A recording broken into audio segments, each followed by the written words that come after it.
آقا سلام ارادت، امیدوارم حالتون خوب باشه و جیبتون پرپر. توی این ویدیو میخوام معامله که اینجا گرفتم رو هم واسهتون صفر تا صد آنالیز کنم و بگم که چطوری شد من این موقع رو توی تایم فریم 4 ساعته پیداش کردم، بعد آوردمش تایم فریم 15 دقیقه، یه ترجیح ازش گرفتم، نقطه ورود خودم رو بهینه تر کردم و قیمت بعد از ورود به اوردر بلاک ریفاند شده در واقع 15 دقیقه من تونست معامله رو در همین نقطه شکار بکنه و روانه تارگت بشه. و چون تارگت خودم رو در تایم فریم 4 ساعته همون جایی که انتظار ریورس قیمت رو داشتم ست کردم، یه تی پی 140 ازش گرفتم و استاپ لاس همین ناحیه من بود 4.5. هرچند که در ادامه مسیر میخوام واسهتون توضیح بدم که چطوری میتونستیم یه نقطه ورود دیگه هم در این باکسی که اینجا کشیدم داشته باشیم که استاپ لاس کمتری داشته باشه و ریسک ریوارد بیشتر.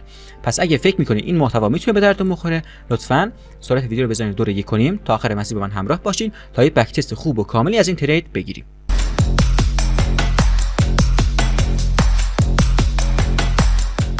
خیلی خوب، برای شروع کار من میرم تایم فریم 4 ساعته تا یه بار دیگه از اول در واقع تحلیل خودم رو شروع بکنم به بک تست گرفتن. حالا این نواحی رو پاک میکنم تا چیزی توی صفحه تریدینگ ویو من نباشه. ببینید الان در تایم فریم 4 ساعته آیودیکت ما یه دونه روند کاملا سودی به سمت بالا میبینیم، درسته؟ که منشأ حرکت این روند هم همین نقطه بوده، یعنی همین لویی که اینجا مارکش کردم، درسته؟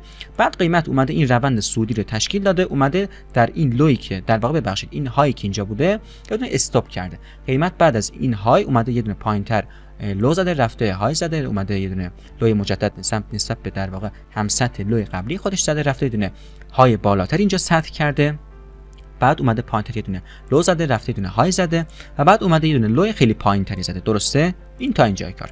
پس الان ما میتونیم اینو بگیم که در واقع قیمت اینجا یه دونه بی او اس به سمت بالا یا در واقع استاپانت به سمت بالا، چون نقدینگی‌هایی که اینجا بودن توسط این دو تا شادو در تایم فریم 4 ساعته پاکسازی شدن، درسته؟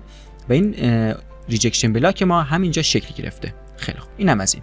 ببینید الان قیمت بعد از ورود به این ریجکشن بلاک ما اومده پایینتر و لوی قبل از خودش رو شکسته. پس اگر قرار باشه در واقع چنج اف کاراکتر تایم فریم 4 ساعته خودمون رو مارک بکنیم، میشه همین ناحیه، یا حتی میتونیم این ناحیه رو در نظر بگیریم چون اینجا هایر های ما بوده و لوی قبلی خودش همین بوده. خب پس اینجا چنج اف کاراکتر ما تشکیل میشه، یا اصلا میتونیم بگیم که در واقع در این کانسالیدیتی که ما اینجا داشتیم آخرین و پایینترین لویی که داشتیم همین ناحیه بوده، درسته؟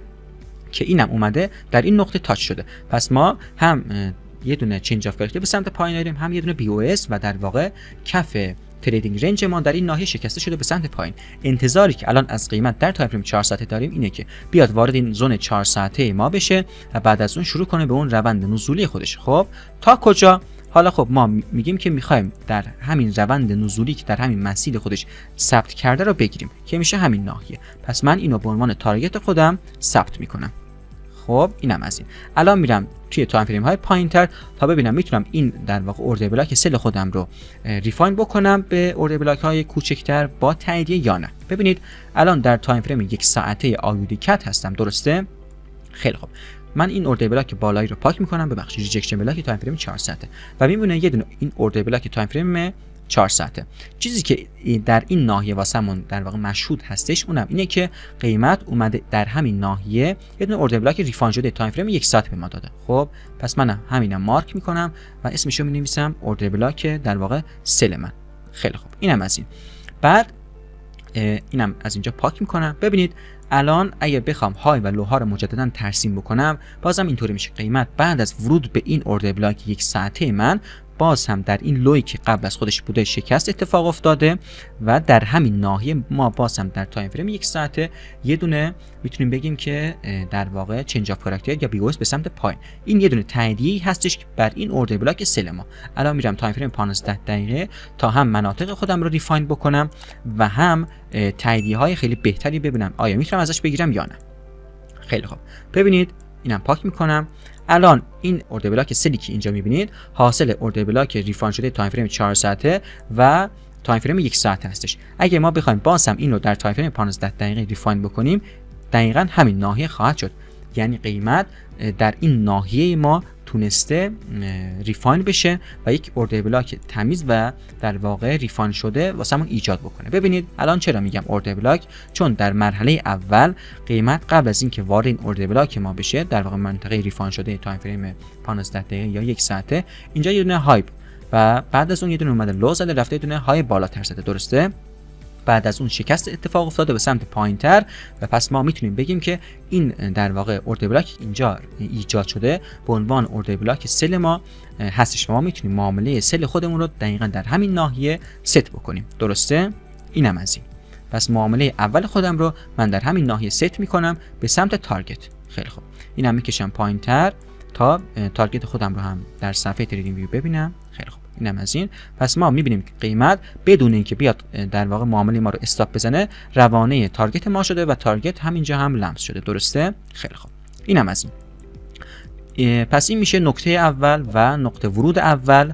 اما من بهتون گفتم من یه نقطه ورود دیگه هم داشتم که بهتر از این نقطه ورود بالایی من بود. درسته؟ خیلی خوب. ببینید الان قیمت وقتی که وارد این اوردر بلاک سل ریفاین شده من میشه میاد یه دونه اینجا های میزنه. درسته؟ و قبل از خودش یه دونه اینجا لو داشت و اینجا یه دونه های قبل از خودش بود، اینجا یه دونه لو بود، اینجا یه دونه های بود، اینم های و اینم لو. درسته؟ من های و لو های قبل از خودش رو هم رسم میکنم چون میخوام یه تاییدیه دیگه هم بگیرم از این ناحیه خودم. ببینید الان قیمت در یک روند مینور صعودی بوده. درسته؟ قیمت در این روند مینور صعودی تایم فریم هم 1 ساعت هم 15 دقیقه به سمت این اوردر بلاک من بوده. این تا اینجای کار. ولی قیمت وقتی اومده این لوی خودش رو در همین ناحیه شکست کرده اینجا یه دونه چنج اف کاراکتر مینور تایم فریم 15 دقیقه داریم. درسته؟ خیلی خوب. اینم نقطه چین، اینم از این. یا اگر می گفتیم که مثلا این لوی ما شاید خیلی کوچکتر از اونی باشه که بخواد چنج اف کاراکتر ایجاد بکنه، ما این لوی پایینی رو در نظر میگیریم یا اصلا همین در واقع لوور لویی که در این ناحیه اتفاق افتاده. ما میتونیم بگیم که اینجا یه دونه های داشتیم، قیمت اومده اینجا بعدش یه دونه لو زده، اینجا کم بازی کرده رفته بالاتر وارد اوردر بلاک من شده و بعد در واقع تونسته این لوور لوی خودش رو در این مقیاس بتونه بشکنه. خب پس الان در این مسیری که ایجاد میشه ببینید من یه بار هم مارک میکنم، اینو پاک میکنم، کپی شد. در این مسیری که ما داریم باید به دنبال مناطق مهمی باشیم که انتظار ریورس قیمت یعنی اصلاح به سمت بالا و جمع‌آوری نقدینگی ها و مجددا ریزش به سمت پایین. درسته؟ خیلی خوب. اولین چیزی که در این مسیر نزولی مینور ما میبینیم اگه از بالا بخوایم حساب بکنیم یه دونه اینجا اوردر بلاک در واقع مطرح به سمت رو به پایین داریم. خیلی خوب. این میشه اوردر بلاک اول ما. اگر قیمت میتونست وارد این اوردر بلاک بشه ما میتونستیم معامله دوم خودمون رو هم اینجا ست بکنیم ولی قیمت نتونسته.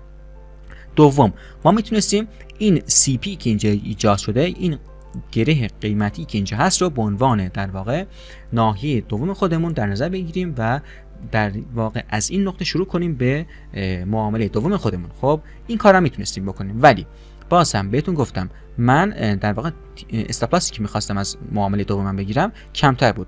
این استاپ لاس این در واقع زون من میشه 5.5 در حالی که استاپ لاس خود ناحیه من بود 4.5. خب پس میام اینم پاک میکنم. پس این هم میشد، یعنی در این زون و این گره قیمتی ما میتونستیم یه دونه معامله سل هم بگیریم ولی من چون میخوام استراتژی خودم رو بک تست بگیرم میخوام بر اساس همین برم جلوتر. درسته؟ یه دونه الان فیبوناچی میندازم از سقف همین روند مینور نزولی تا کفش. ببینید الان من در این نقطه اعداد 71 و 79 فیبوناچی رو میبینم که قیمت هم اومده بهشون احترام گذاشته و هرچند که نتونسته بره بالاتر و عدد 79 من رو بشکنه. خب الان این ناحیه میشه به عنوان ناحیه استار زون من که میتونم ازش استفاده خوبی بکنم برای ورود به معامله دوم خودم. ببینید الان قیمت در همین ناحیه ورود کرده به استار زون و در همین ناحیه هم در واقع میشه استاپ لاس من.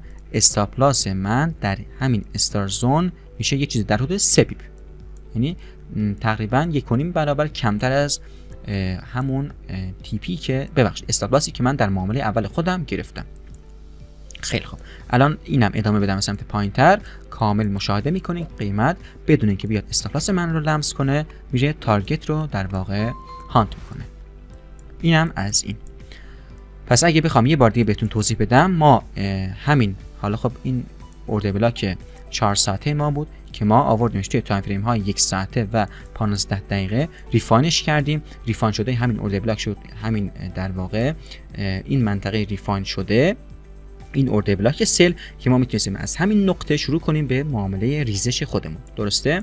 همه این نواحی رو واسهتون دونه بدونه تحلیل کردم و گفتم که بدون در واقع علت هیچ وقت ما نمیتونستیم وارد این مناطق بشیم و ازشون استفاده بکنیم، ولی اگر پایبند به قوانین خودمون باشیم میتونیم به راحتی از همه این نواحی استفاده بکنیم و در جای این در واقع چارت معاملات خودمون رو ست بکنیم. خیلی خوب، نقطه ورود دومم رو بهتون در واقع کامل توضیح دادم.